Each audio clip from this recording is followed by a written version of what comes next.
Okay, I think we're live. Awesome. Let's see. Is everything working? Let's hope so. Good morning, peeps. Good morning. Looks like we're live here for a special Father's Day edition. Happy Father's Day to all the fathers in Australia. I know around the world it's not necessarily Father's Day where you are, but here in Australia it is Father's Day. So happy Father's Day to all the dads. Here's a coffee to you. And looking forward to the show. First day of spring as well, which is good. The banner says it was going live on the 2nd of September. Does it? I don't know. I'm here now. So good morning. I made a mistake. That's my own fault because I do not prepare early enough and then I jump in and try and quickly sort it out and I end up selecting the wrong date, sometimes the wrong time zone. But I'm here and it looks like everything is working. We are live, which is good. All right. Welcome, everybody. In particular, a special welcome to all the patrons that continue to support the show. On Three Legs is brought to you by the very special people that are VIPs, very important photographers. Very important photographers. And to be a VIP, all you got to do is go to patreon.com/on3legs. The link is down in the description and join up as a Patreon. And come and join the VIP group. We're having a good old time in there. You get to participate in the challenges and chat with us all in our private group, which is a very lovely group to be a part of. G'day Phoenix, how you going? G'day Rick, g'day Simon, 1976 AU, born in 1976 and live in Australia, Simon, that's my guess. Aussie lol, how you going? Happy Father's Day, thank you. All right, let's get things underway. Yeah, I need to bring the chat up on my phone so I can monitor that whilst we are live. Otherwise, I can't monitor it very easily. I can see it on the screen when I start up, but once I go to somewhere else, then I'm in trouble. Yeah, first day of spring in WA will be a bit crazy this Arvo. You think so? Crazy in what way? And Tim, you're at a rally or something, mate. Sounds interesting. Let me bring the chat box up here on my phone. That's what I'm doing right here, right now. Just going to bring it up on this. Here we go. Let me bring that up. And then I need to mute myself. Perfect. All right, that gives me the chat. I'll just put that there in front of the computer. Can't coin. Bosbeaver can't. No, message retracted. Oh, weather event coming in. Yeah, I did hear you guys are going to get smashed this week. We've got 23 degrees here today in Sydney. G'day, Anthony. Happy Father's Day. Happy Father's Day, Greg. Yeah. Weather alerts out. Yeah, I saw something. I think maybe you shared it. That's where I saw it on Facebook. But that's where I get all my WA weather updates from, is from you. You, Nathan Pollock. Brian's down in Melbourne with Izzy, and I get weather updates from down there. I think I get more from other parts of the world than in Sydney.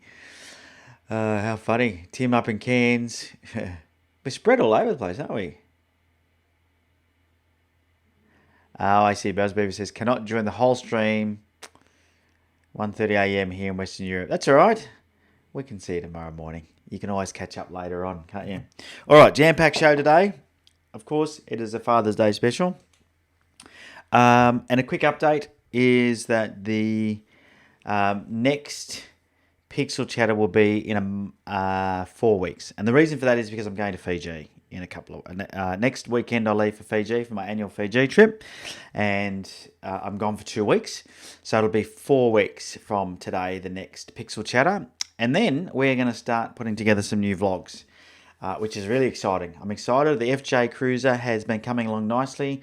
It has the platform rack on the top, the roof rack, to allow me to put the rooftop tent on, which I've still got to order.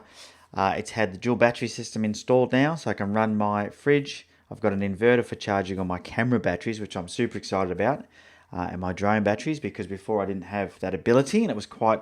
When I quite often I'll free camp, or I'll camp where there's no power or toilets or anything. Or there's just pit toilets, and then it means it's very difficult to keep things charged up. I'd have to go somewhere like a shopping centre and plug in and just sit there for an hour whilst my batteries charge. Now I will have a whole charging station for all my camera batteries in the back of the car. So that's really exciting. So that's all happening. Whilst I'm in Fiji, I'm leaving my car with the auto electrician, and they're changing over my my head unit, installing my UHF radio. So I've got some comms whilst out on the road, which is good. And then the next step will be bull bar and some lighting, and the rooftop tent, and then I'm done. I'm ready for exploring. And so what I'm planning to do is go out exploring and record a series of vlogs for each trip that I do. So you'll get like episodes, if you like, of a trip. That's what I'm planning on. So and that'll probably all start to be released in 2020. I'll start recording it this year, but I've got some other content that I'm going to be putting up before Christmas as well. So that sort of gives you a heads up on what's happening with the channel. I know it's been a very quiet year this year for On Three Legs, but that's what's being planned, which is all good.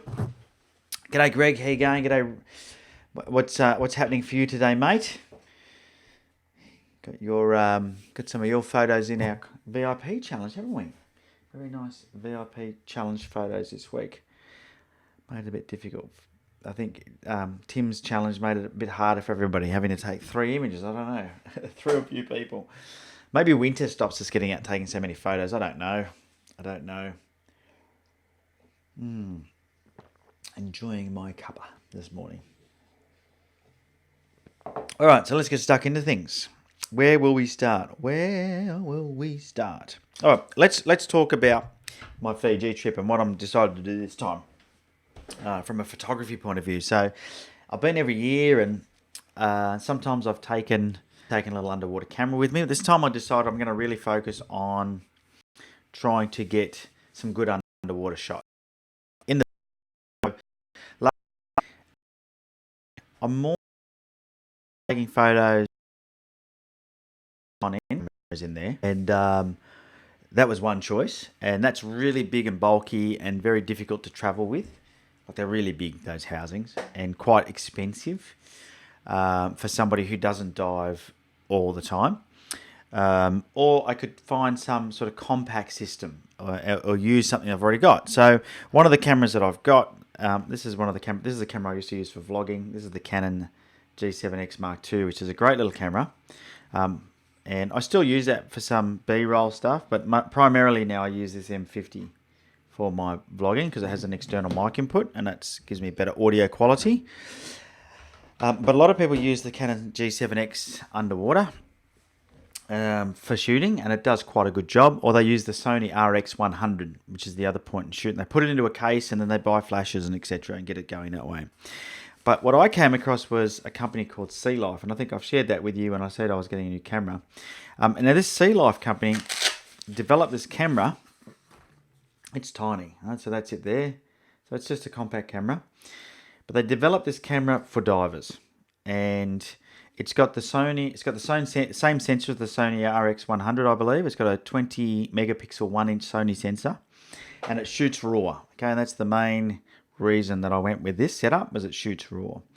And just like this, it goes to 18 meters, just like this. So the other good thing about something like this is if for some reason your housing floods when you're down diving, you don't wreck your camera or lose your shots. As where with a DSLR or one of those other point and shoots, if your housing floods, it's going to ruin it. So that sort of was my thinking, and I wanted something that was just dedicated to underwater that could do the job. So that's the camera part of it. Now, it actually comes in a case.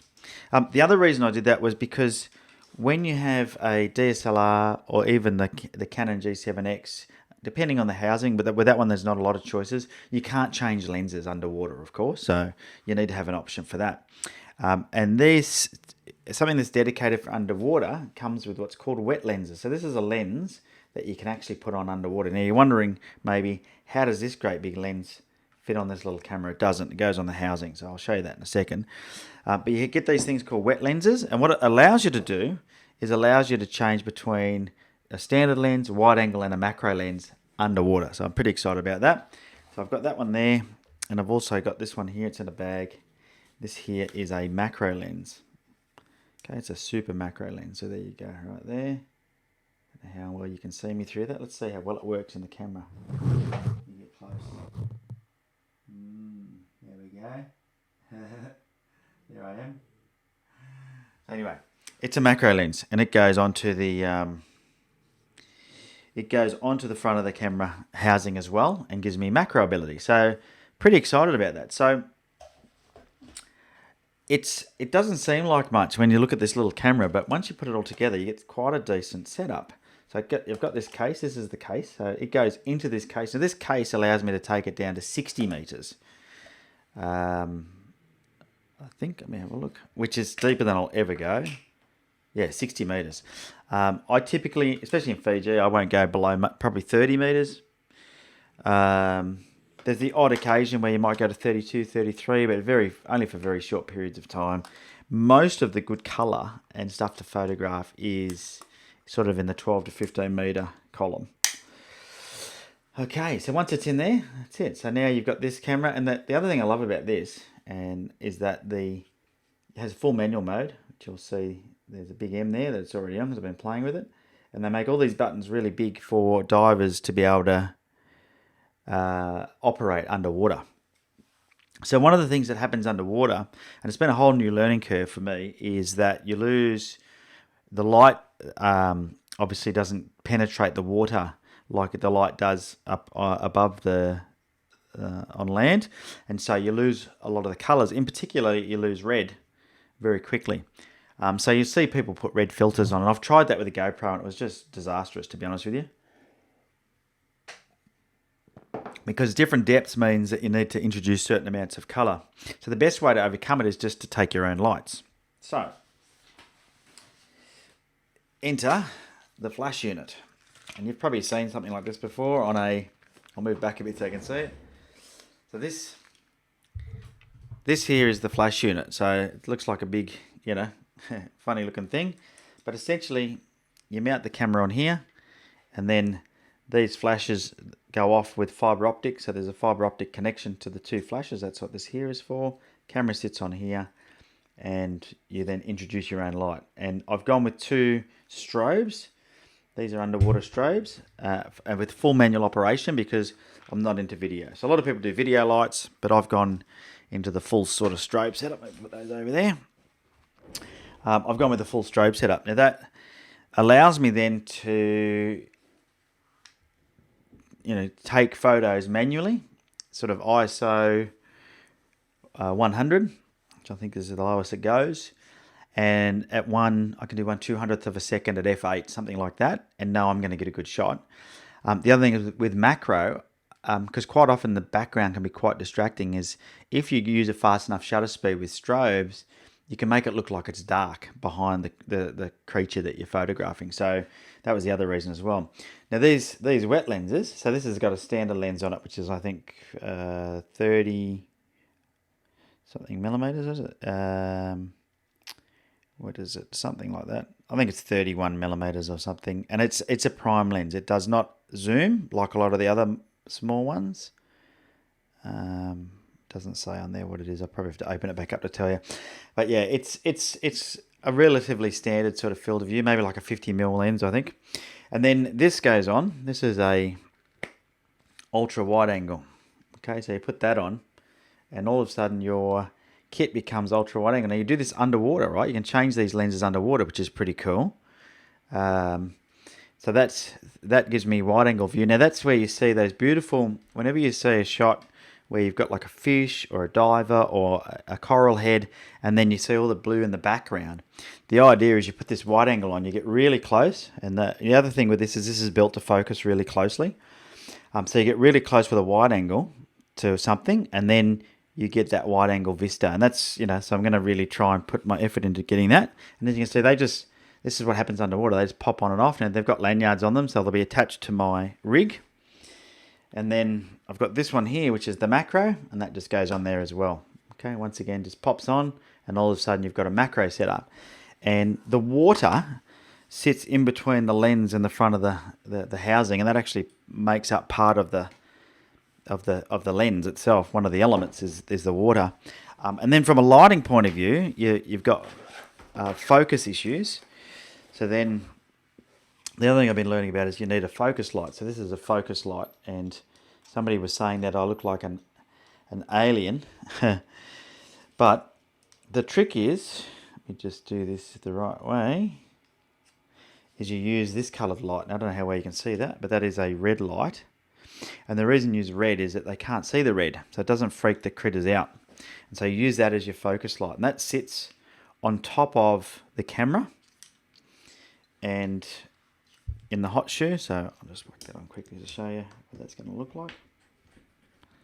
So then you end up with that sort of look, and you could just dive with that if you wanted to do video, which is an option, or you put it on that, into that tray, and then you have the two flash heads as well. So it's actually a very compact setup. I know it looks like a lot, but I've done a lot of research, and it's a really compact setup and very cost effective compared to other ways. The other thing is the resale on it's quite good. So I'm always mindful when I buy things like this that if I don't enjoy it, well, how do you get out of it? How can you move out of the setup if you decide it's not for you? Well, you want to buy something that has quite a good following, and it's certainly it's not a professional setup, so it's not going to be aimed at for a professional underwater photographer is definitely going to take the time and effort to carry a big housing around, and it's going to be. But some of those setups are like $10,000-$15,000, ridiculous. But this is a couple of $1,000s, so still a worthwhile investment. But I think it's going to be a lot of fun. Now Rick's asking, can I put links up to the gear? If you just search Sea Life, besides the focus light, everything else is from Sea Life. What I will do is I'll do a video on it all when I get back, and I've got some photos that I can also show. I'll make a video about this camera, because one of the things that I couldn't find was any really good reviews about this gear. And I think if you're a land photographer, which I know you all are, and you dive, it can be quite frustrating. It's very different. Photography underwater, and I don't dive a lot at home. I've never dived in Sydney, to give you an understanding. I always only dive when I'm away, but I dive a lot when I'm away. So I typically dive twice a day, and the diving can be difficult on its own, right? So, if you think about when you're doing photography on land, you're on a terra firma, nothing's moving. You've got your tripod. You've got all the time in the world. Underwater, everything's moving. You need to be, I think, a very confident diver, I think, to also be doing photography, because if you still have to think about breathing, for example, which sounds funny, but when I first started diving, it took me a while to get really to the point where I just felt 100% comfortable, and it might have been 20 dives, 30 dives, I can't remember, but all of a sudden everything just fell together, came together. I don't know what I'm trying to say. It came together. That's what I'm trying to say. Everything came together, and it just felt like second nature. So when I get in now, I don't think about what I've got to do. A lot of it just happens automatically. And I would recommend not trying to do too much photography until you've got your buoyancy control and your breathing, and you've got things set up. The other benefit for me is I don't use any high gear. I actually take my own buoyancy vest and my own regulators and everything, but so I know where everything is, which is really important, because if I have an emergency and I've got a whole bunch of photography gear, it is just going to get let go. It will be on a lanyard attached to my BCD, so it will come up with me, but it'll be the last thing I'm going to worry about if I need to get up. So there you go.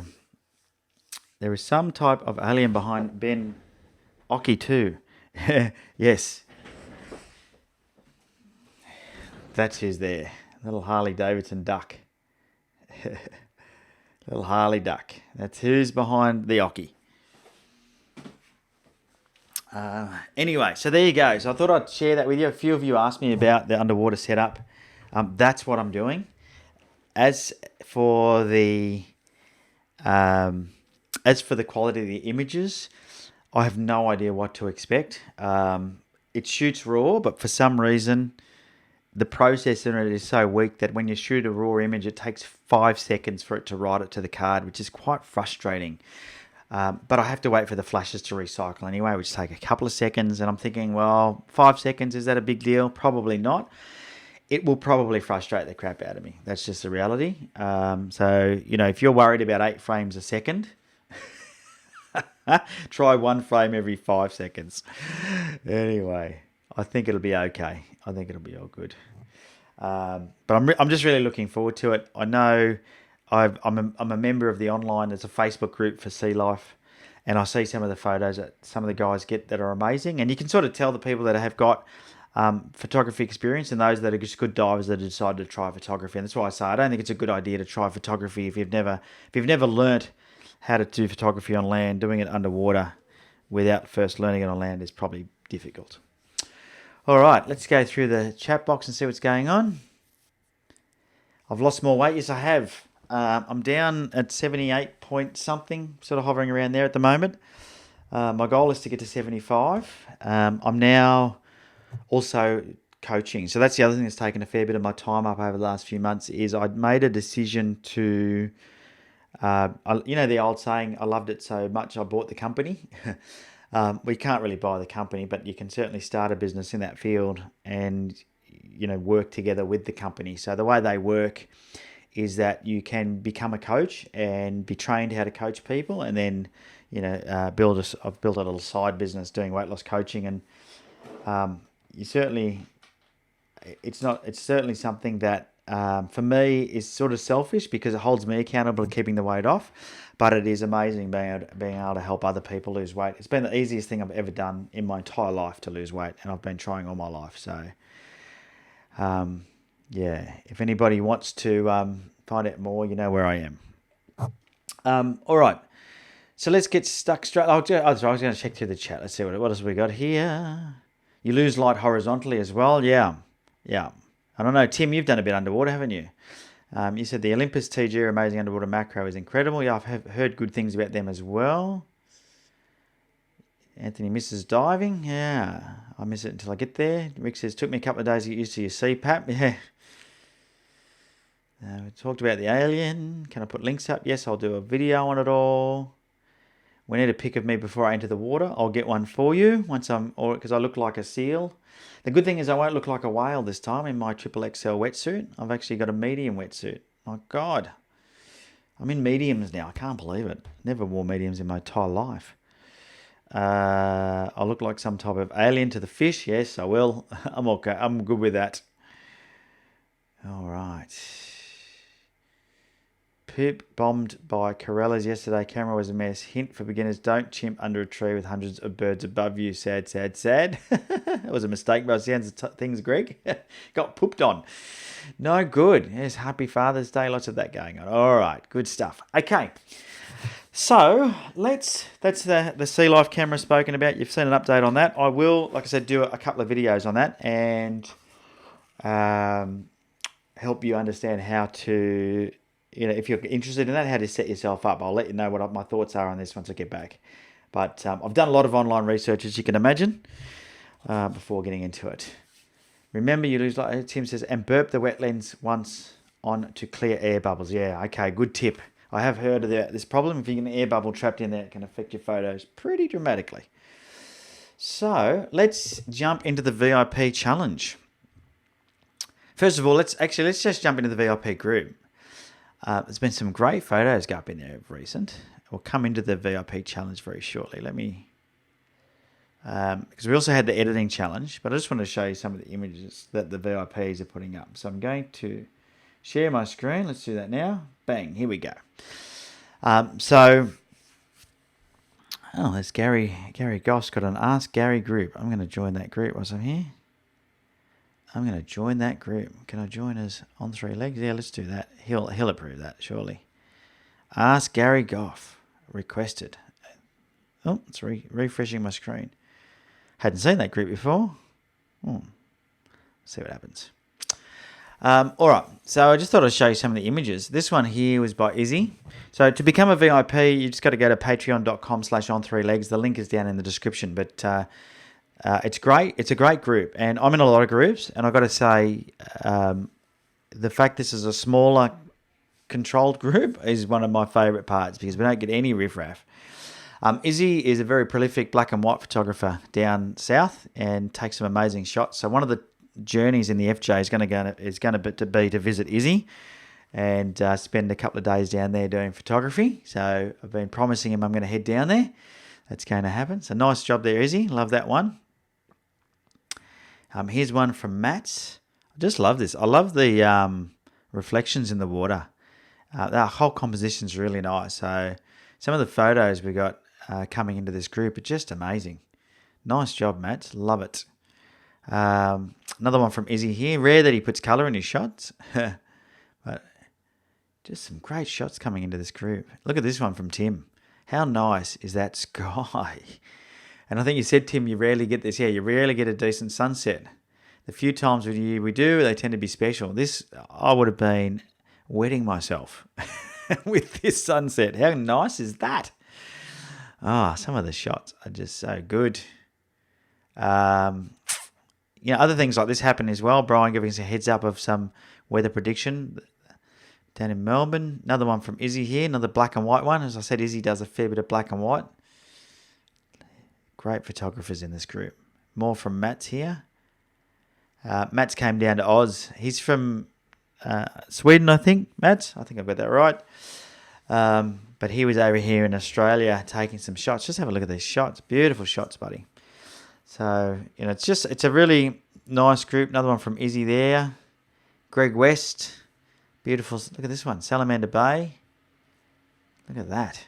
So if you want to get inspired, come and join the group. Another one from Izzy there. He always finds these amazing things to photograph. He's got such a good eye. Here's one with Izzy in the image. That's really good for scale. I love that. And in fact, the boss was talking to me about doing a challenge. And we might get her to pick the next challenge theme because she's thinking about, she wanted to see landscape photos with you in them. Sort of like this. This is a great example of a shot. So, but just certainly puts scale into the image, doesn't it? I was just me printing some stuff. I think that was Tim stretching himself, doing a bit of portraiture. So Tim's lucky to live in an area where he gets to hang out with some pretty unique people. And look at that, eh? I think you did a great job on those, by the way, Tim. Really, you should be proud of those shots. And then we have competitions and all sorts of things in here. But, it's just very, very inspirational. People sharing their journey. Here's Matt's, look at this, doing his panorama across his 3 screens. How good's that? What a setup. Anyway, that's enough of boring you with what's in there. But I really love the group that we've got going in there. So the other thing that we have is the challenges. So let's jump into the challenges. First of all, I'll jump into the VIP challenge and then we'll have a look at the editing challenge. So usually we do a VIP challenge that is ordinarily picked by the previous challenge winner. And this one was by Tim Trim. He picked a theme of 3 of a kind. 3 of a kind, where you had to take 3. And so this is, each of these entries has 3 photos. So this is Greg West. So he says, my take on this challenge, 3 wide-angle black and white panos of the same jetty showing different views as you move along towards the end, all captured just before sunrise. Salamander Bay Jetty, Port Stephens. I really liked it. It gave me that feeling of walking along it. Doesn't it give you that to you? I think it's awesome. And a really good, unique take on that challenge. So good job on that, buddy. Then Matt, he said this was a bit of a challenge. I'll give it a try with these 3. It's a fishing hut on the island Photo. I don't know how to pronounce the O with the 2 dots above it. I'll go with Photo. I don't know, outside of my town. So as you can see, we start with a nice frame of reference, if you like, or it's what they call an establishing shot. And then we get a close-up of the door and of a window with the reflection of another hut in it. And I thought that this photo here, I actually really like this type of image. And I think it's just got something special about it, hasn't it, this hut? Look at the paint where they just haven't bothered masking up. And they've just painted and gone, who cares how much paint gets on the window? I love it. So great shot. You can also see the hut in the window in this shot as well. So once again, great work, Matt. Nicely done. Brian Willett, 3 images of the same bottle brush over 6 days. Now, I thought this was pretty unique because now we're going to see some... where'd the other 3 go? Where'd the other 2 go? There it is. So you can see the growth in it. I don't know why it doesn't put it in the album in order. It's a bit frustrating, isn't it? Look at the difference in the days, you know? So that's where it started. So I never knew they grew that quickly. But even it's interesting to see how these pop out of these. So if you have a look, what takes them out of order? You can see this one now popping out of that, and then on this final day it's out, and these ones are coming out. So very clever idea, Brian. I thought that was a good idea. And then Tim has gone to the trouble of putting all 3 into one tip stitch. Is that what they call it when you put 3 like this? Is that the right word? I don't know. A composite? I don't know. But really, I thought this was nice as well. Same sort of thing as we've got the whole tree. And so Tim's caption is, "This tree is one of 2 giant pendars that must be hundreds of years old. To my eye, the second image looked like a rider on horseback and the third a sleeping person or bear." And I'm going to 100% agree with you. This one in particular, as soon as I saw it, I saw it wasn't a person, because I see a snout here and an eye. So it was more like it was maybe, but I can see a person because you got the shoulders here and the arm. So it was more like a character like Beauty and the Beast type character, is what I saw. As soon as I looked at it, before I even read your caption, that's what I saw. And I thought, wow, isn't that cool? And I know you're quite good at spotting these things. There was a rock nearby you somewhere where we saw the same thing, wasn't there? Which was kind of cool. And this one here, I can see the horse's head here. Definitely. But yeah, really nice. And that's the head of the rider, I'm assuming, up the top here. So, but really nice series of shots. In particular, what I love is the starburst. Now, if you're not sure how to get this starburst, you want a high F number. So really, shoot into the sun or a light. It's a yowie, yeah. That's a good take on it. Shoot into the sun or a light and stop down with your so go to a high F number like F18, F20, F22, and that you'll get this happening. It's a result of what's called diffraction. It's actually it's what we call it. It's a limitation of your lens. That's probably the words. But nicely done, mate. I really like that one. And then Therese Elsey. How good is it that these guys lined up for you like this? I don't think I've ever seen 3 pelicans so orderly. All I would have maybe changed here, it would have been nice to see more of this second guy's eye. So just if you moved a bit to the right, but beautiful shot and really lucky shot. How good's that? This one must be a baby. You can see the feathers aren't as black. So I wonder if that's mum, dad, and baby. I don't know how pelicans hang out, but I thought it was a great shot. And then Teresa did this one with 3 leaves, which I'm not sure how you did this. Is this shot on an iPad with a solid white background? Because that's a trick that I've heard people doing now, is you make your iPad all white and put something on it, and then you can shoot macro on it, or you turn it off and leave it with a dark screen, and you get a reflection. Great shot though. I love it. I think it's awesome to see all the detail in the leaves. There's 3 leaves and then the 3 sisters. So Therese took it, not just 3 images, but 3 images with 3 things in it. I thought, and all nature, which I thought was perfect. For any of those of you that don't know the Blue Mountains in Sydney, this is the 3 sisters. And if you have a look just over here on the left-hand side of the 3 sisters, you can see a little bridge and you can see a person there. It just gives you an idea of the size of these 3 sisters, which I think are slowly falling apart. So good idea to come and check them out if you're nearby. So that was those. So that was the 3 of a kind challenges. Limited entries. I think it was a bit challenging maybe for people, which is what the challenge is all about. But good job to those of you that participated, because that's what it's all about. That's what it's all about, and it's what makes me proud to be running these VIP challenges. It gives you something to shoot and gets you out shooting. So that's very, very cool. So the runner-up, or the honourable mention, as picked by the boss, is Matt. So good job, Matt, on the fishing hut. The boss really liked this one. So picked you as a runner-up, honourable mention. So we'll just put that in here in the comments. Congrats, Mats. On honourable mention. Honourable mention. Great shots. There we go. Put that in there. And then the winner, the boss picked Greg's shots. So well done, Greg.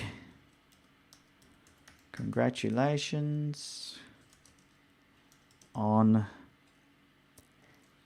winning VIP challenge number 50, I think it was. Was it number 50? There we go. You get some balloons. How good is that? On winning VIP challenge. Greg. Why isn't it? Greg West. There we go. I picked you up. There we go. You get tagged in it.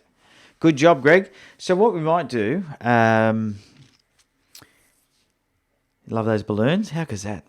What we might do is, Greg, you can pick a theme, and then I'll let the boss pick her theme. And what we'll do is we'll run 2 challenges whilst I'm away. So we'll do Greg's for the first 2 weeks, and then for the second 2 weeks we'll do the boss's theme, and that way you'll have 2 themes running. But we'll run them simultaneously. So I'll launch both before I go, and that way you can choose when you take the photos.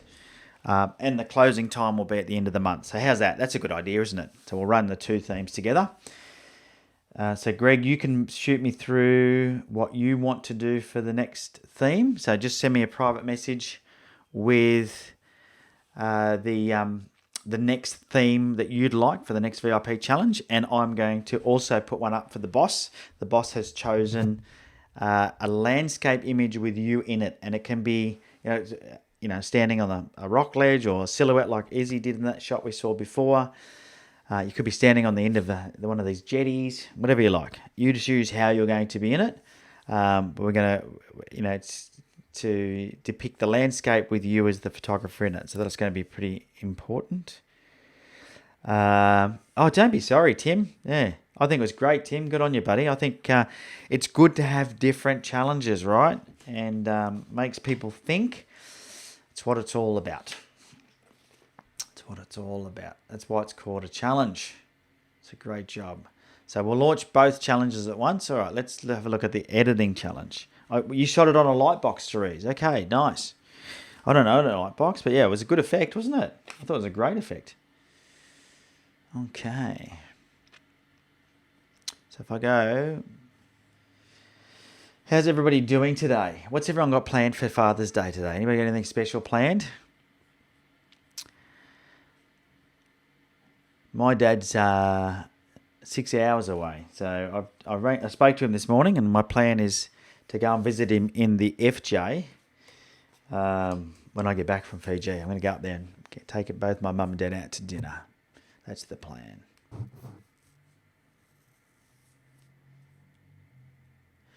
All right, where's this editing challenge? Here we go. So what I did was we put up an editing challenge from... Let me bring the screen up. So this is something else that there's my pointer. So this is something else that we do is an editing challenge where I upload a image that I've taken, and everyone gets to have a play around with it, editing it. Now this one here is from the Blue Mountains. You can see that's clouds down in the valley in the morning. You can see the colour from the sun coming over here. Now I shot this with the Fuji GFX 50R. The Fuji GFX 50R. So it's a very large image. So I thought people might like to try that. And you can see it's almost black in the foreground here in this raw file. So it was interesting to see how people went with it. Now, I hadn't edited this image when I uploaded it. So I had a quick play around with it the day I started this challenge. This was my edit that I did. And, I was so stoked the morning I got there. And I've recorded a vlog of me shooting this image. But the footage is so bad, I haven't uploaded it. because it's just so grainy. The camera didn't like it. It was so dark there because up in the Blue Mountains, it's nothing. It's just, you're in the bush. So I'm still deciding whether or not to even release that vlog, but it was a pearler of a morning. I think it's worthwhile. So that was my edit. Let's have a look and see what we got. So this is Brian Willett. Beautiful. Nice job, buddy. Rob Roy. He's panoed it. He said, well, I'm like you, Ben. Vast shots like this need to have a pano feel. Cropped accordingly. Nice. He says, I think I would like the GFX now, please. Yeah, that's the one thing. By playing around with this file, everyone got a chance to play around with a GFX file. And I can tell you the amount of detail you can pull out. So this was Greg. He did editing in Capture One. Now, Capture One is probably the best editing tool for a Fuji file. So that was a good move on Greg's behalf. But once again, crop to a pano. Certainly looks good as a pano, doesn't it? Amanda. Yeah, could only work on it as a JPEG in Lightroom, but did my best. Did a good job. Nice and warm. Sam Allen.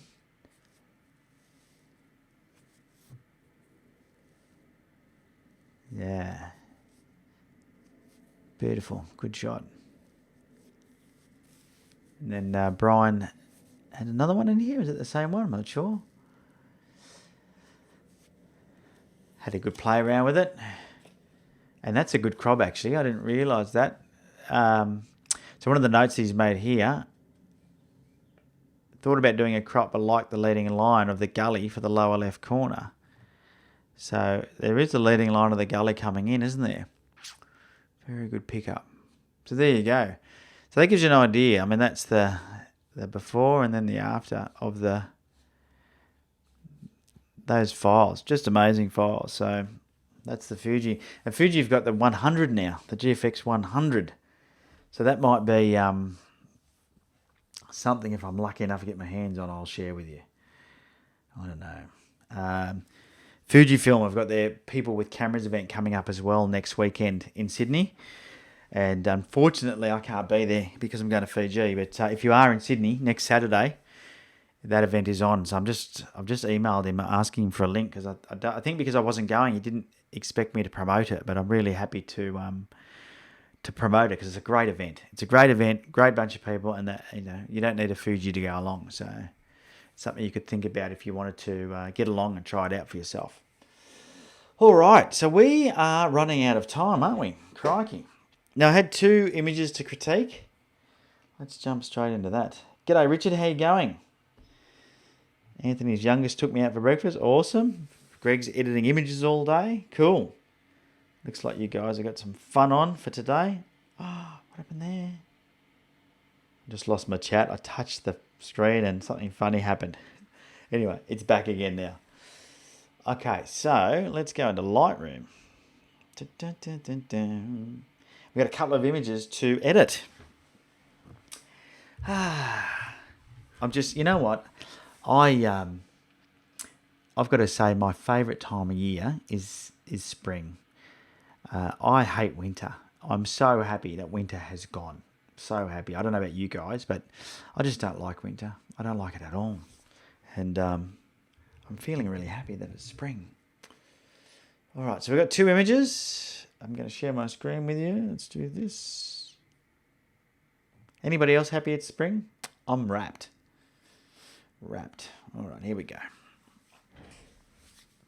I know for some of you it's not spring. For some of you it's heading into autumn, isn't it? Which is just as beautiful.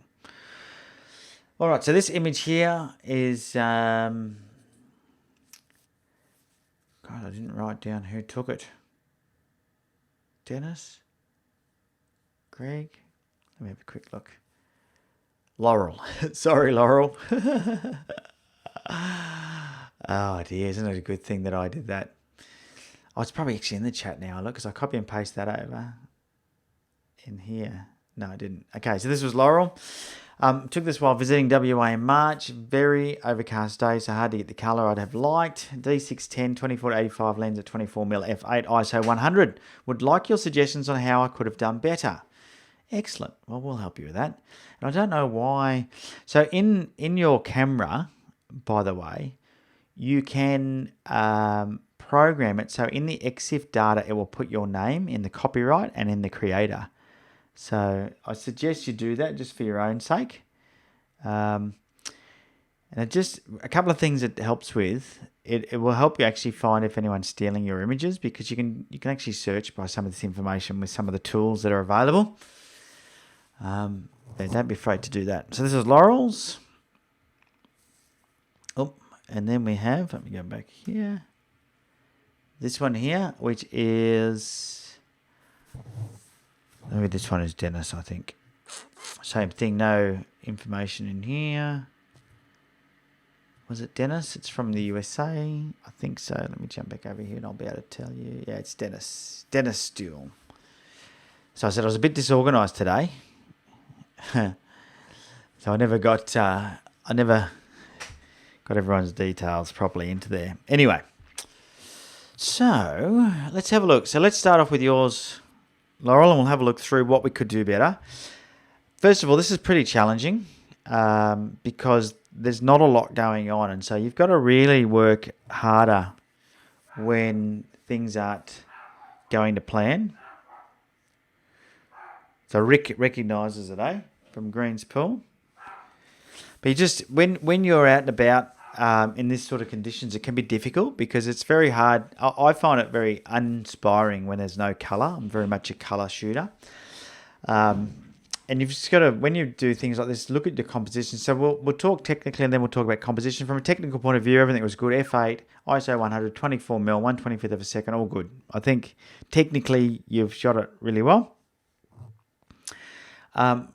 If we jump into the develop module, the first thing I'll talk about is composition, because, and I know I say this a lot, and rules are meant to be broken, but really start with this rule of thirds. It's a good rule to help you work out composition. And once you get the hang of this, then everything else you can sort of put together.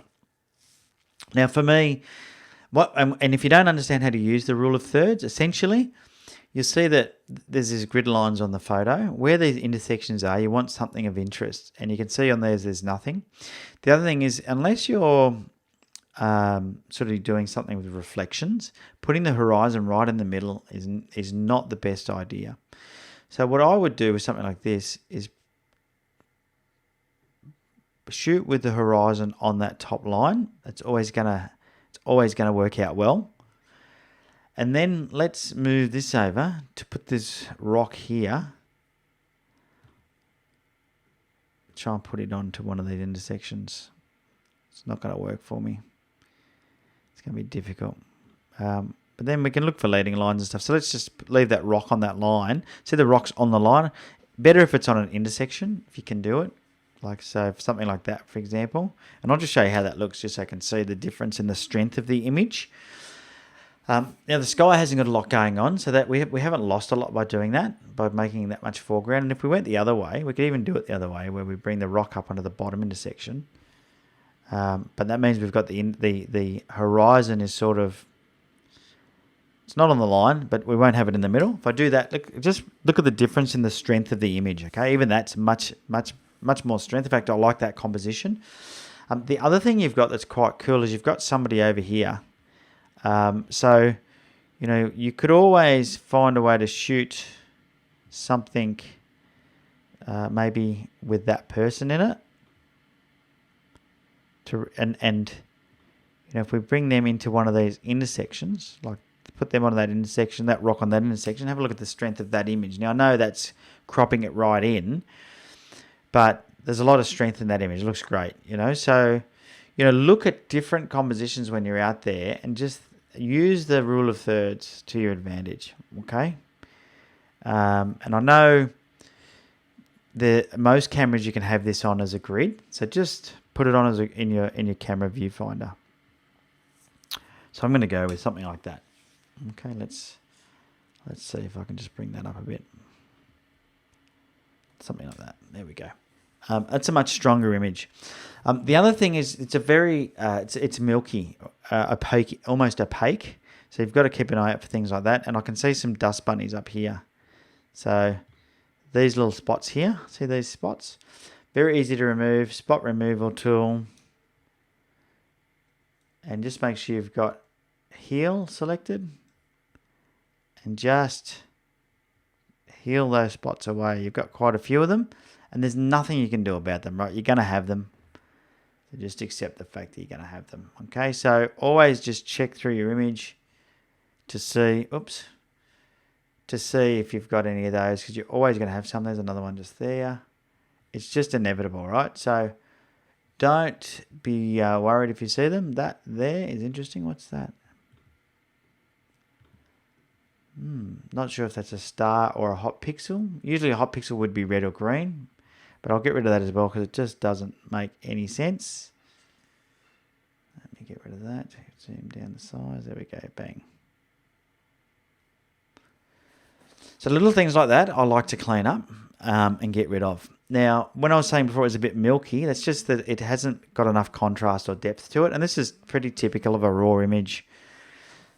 You want to try and bring that depth back. Now, we've got this dehaze slider now in Lightroom. It does a really good job of it. So you can sort of see what it does. You can see more spots over here. By the way, with your spot removal, if you select your tool and then down here you tick this little box here, visualize spots, it really helps you find them. Okay, and then you can sort of just go through and remove them. So this down here, little visualize spots, and then you can change the slider to change how they appear. But you can see that one there. So it sort of helps you just find them and remove them without having to do what I was doing before. And that's what that's for.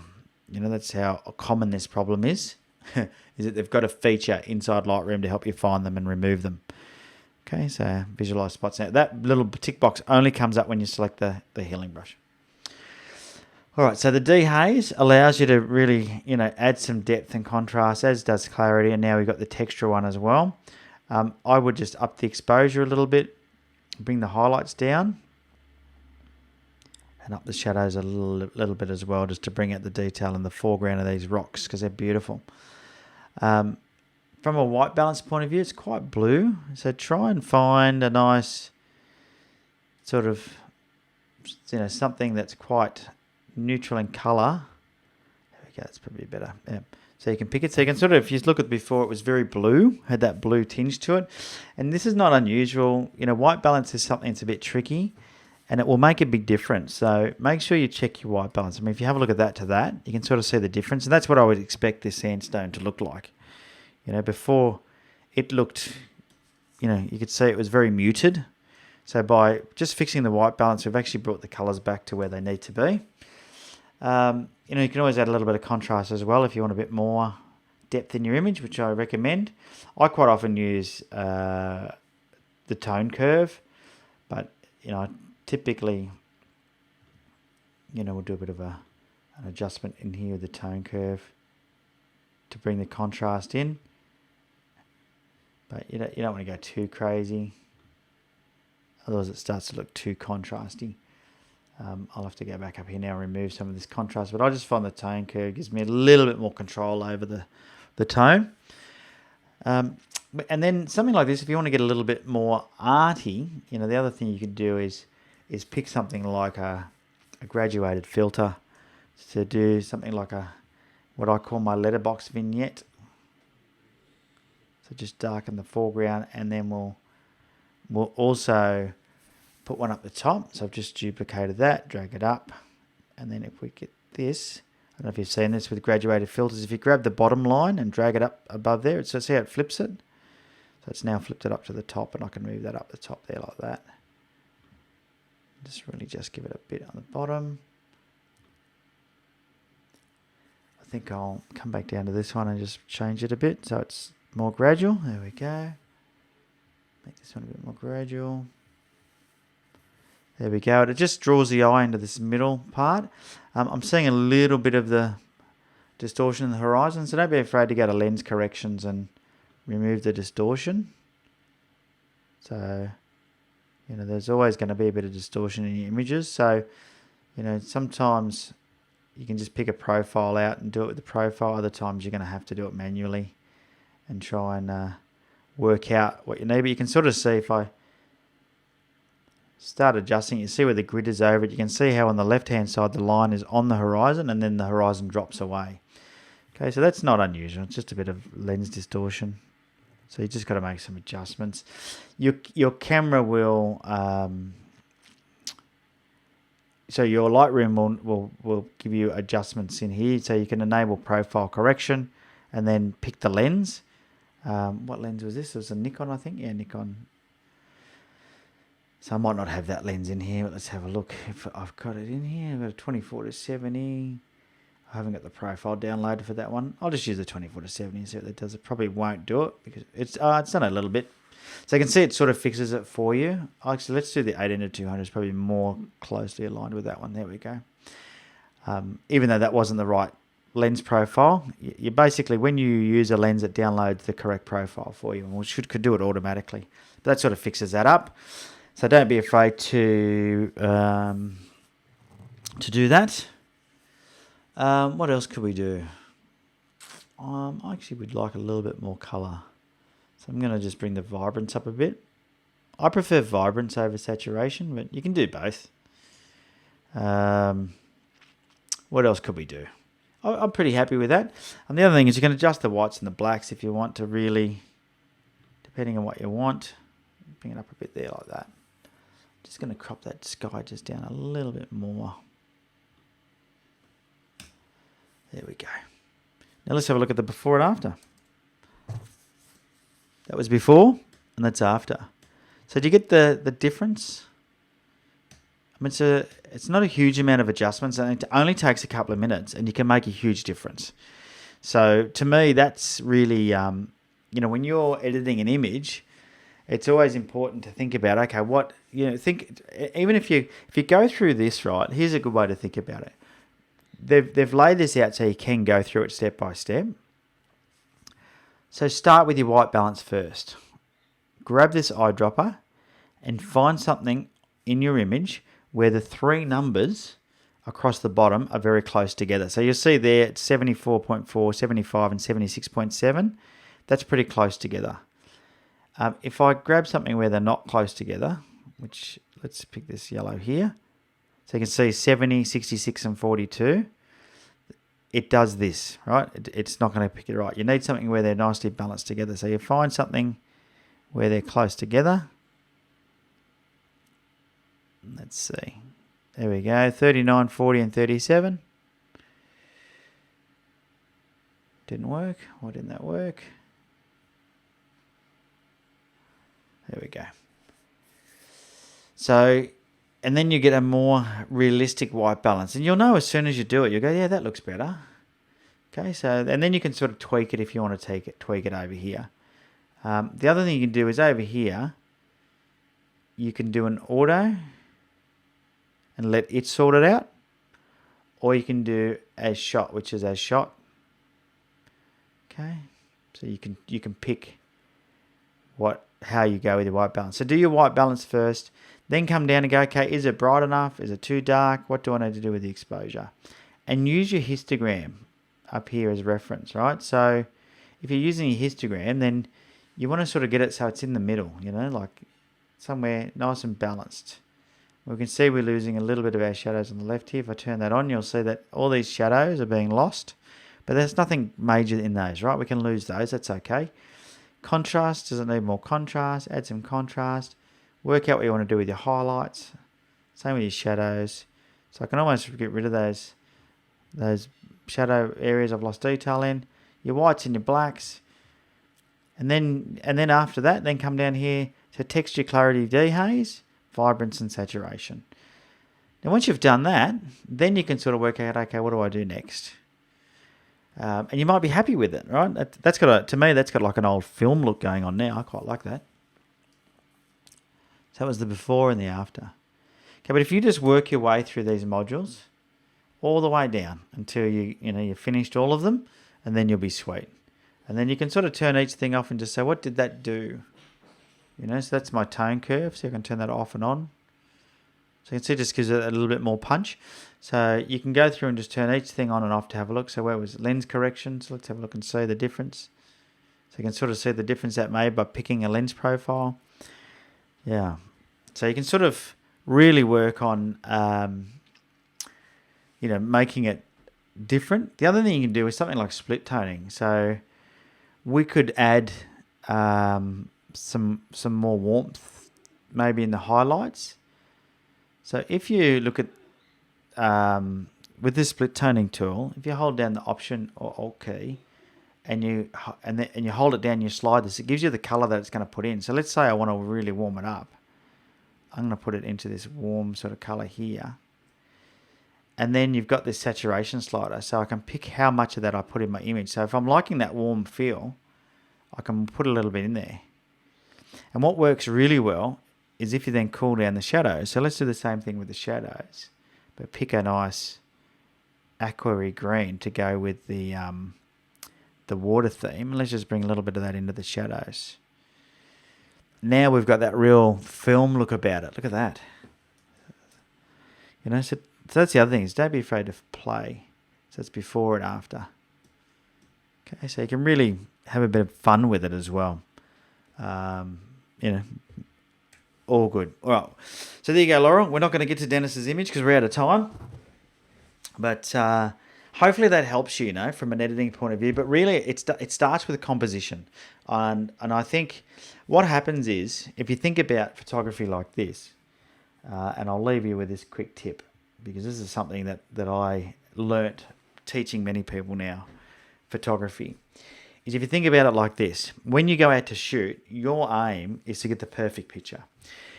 Now, to get the perfect picture, the perfect image, is very difficult. There's a lot of elements to that, right? There's composition, there's exposure, aperture, so depth of field. There's just a lot of elements. And what I find is if you try and master all of those things at once, you give yourself a lot to do. That may be difficult. So what I'd suggest you do, and I think it's something that I encourage everybody to do, is just master one thing at a time. So pick something you want to master and then spend the next month mastering it.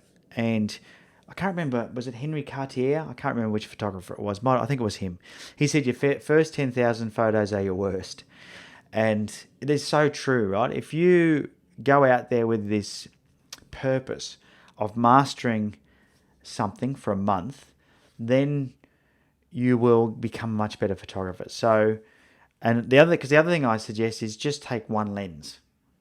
Don't take 5 lenses when you start out, because until you've mastered composition, doesn't matter what lens you pick, right? So take one lens and maybe take something like a 20-foot 85. It gives you lots of scope then.